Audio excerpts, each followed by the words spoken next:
This is David and welcome to Btekt. I've got some more news for you about Huawei and their struggles with the US government. But before we get going, I want to say a quick thank you to Direct Mobiles. They have over 24 years of award-winning customer service. You can find a link to their deals in the video description below. And don't forget to check out our new Amazon shop. All the best tech and recommendations from us. Now, I've been covering this story since it first broke a few months back.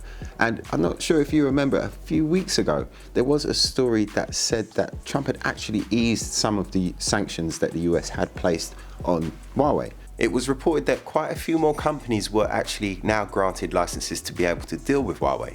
Well, according to the CEO of Huawei, Ren Zhengfei, in a recent interview that he gave to CNBC's Christine Tang, the opposite is actually true. In this interview, he was asked a few tough questions, including whether or not Hongmeng, which is Huawei's own operating system that they developed primarily for the Internet of Things, but has been considered as a backup if they were ever banned from using Android. Well, he was asked whether that would ever truly compete with Android and be a one-on-one competitor with it.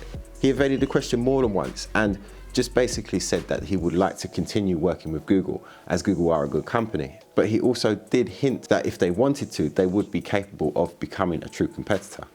I understand you want to keep your relationship with Google, but does Hongmeng OS have the potential to replace Android Google should you choose to develop it further as an alternative mobile operating system? First of all, we want to strengthen our partnership with Google, and Google wants that too. The only problem is if the US government won't approve it. Whether we have the approval depends on what happens on November the 19th. We hope that the US will approve our continued friendly cooperation with Android. I'm sure it's not about capability, as we are definitely capable of achieving what we want to do.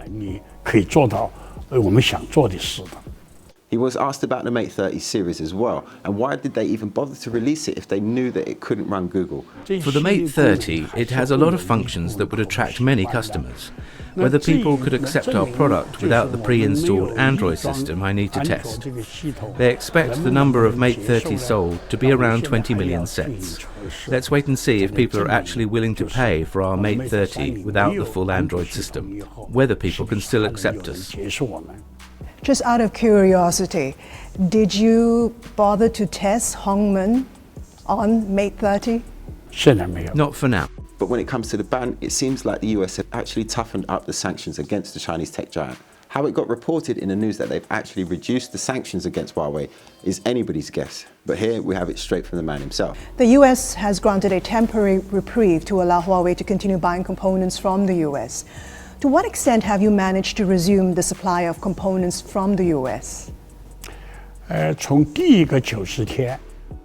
US government didn't approve a single request for license during the first 90-day reprieve. When they extended the license validity by another 90 days, they added over 60 of our affiliates that they had initially overlooked to the entity list. They've actually increased their sanctions on us, rather than being more lenient. It really does seem like there is tough times ahead for Huawei, but I do recommend that you do go and check out the full interview, which is on Huawei's YouTube page right now.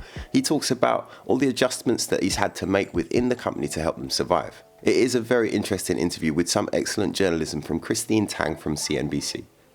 I'll leave the link down in the description below, and that's it from me for today. Plenty more news and tech reviews on the way, so follow me on Facebook, Instagram and Twitter. It's at Btekt, and I'll see you in the next video. My name's David, this is Btekt.